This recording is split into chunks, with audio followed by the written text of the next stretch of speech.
Let's move on to some which I'm sure we all, in many respects, would like to be able to completely divorce ourselves from reality that is existing now. A lot of hardship out there. There's going to be a lot more coming, both in terms of health problems and deaths and economic hardship. We are on the it's unclear at this point, where we're at in terms of that economic hardship. We will talk more about that with Nathan Tankus. But in the meantime, here is Eric Trump on a day where we've basically lost, I think, as of yesterday, probably 87,000 Americans. We're up to close to 90,000 Americans who have passed away as of today.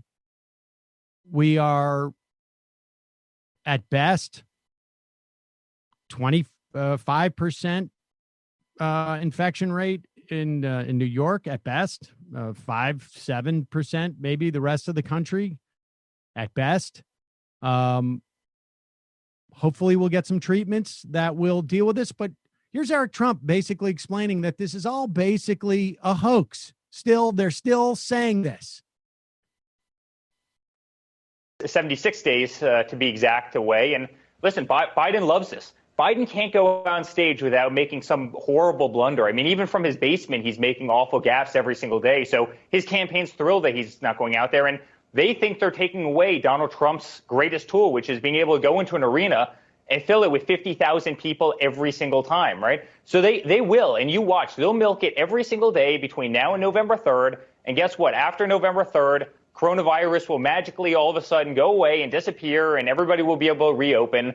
They're trying to deprive him of his greatest asset, which is the fact that the American people love him, the fact that he's relatable, the fact that he can go out there and draw massive crowds. Joe Biden can't get 10 people in a room. My father's getting 50,000 in a room, and they want to do everything they can to stop it. So make no mistake, to a lot of them, Jeanine, to a lot of them, this is a very cognizant strategy that they're trying to employ. It's no different than, again, the nonsense that they're trying to throw in the HOPE Act. It's no different than the mail-in voting that they want to do all these places. It's no different than wanting illegal immigrants to vote in our country.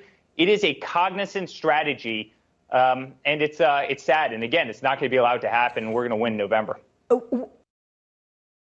Think about the level of pathology and insanity involved in going on national television and every single human being who is involved in bringing that to you. I mean, almost down to the sound engineers that are just sitting there and just like don't have the they've got jobs to do. I can understand that, but the idea that the I guess the stay-at-home orders are a strategy by Democrats to help Joe Biden.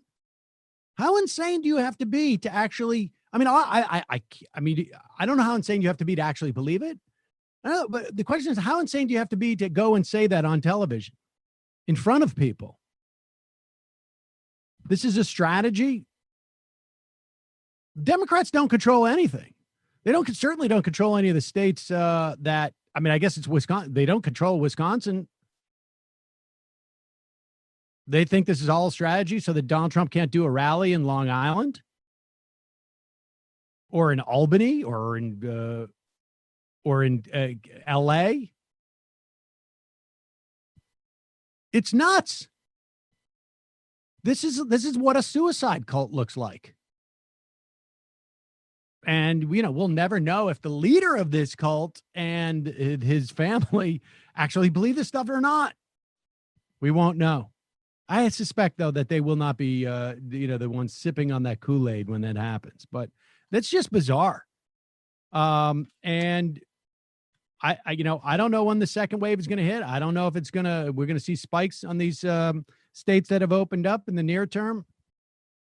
But at one point or another, just like you could see that data with Sean Hannity, These people are going to be responsible for the deaths of thousands of people. And maybe also the economic deprivation, because they will have,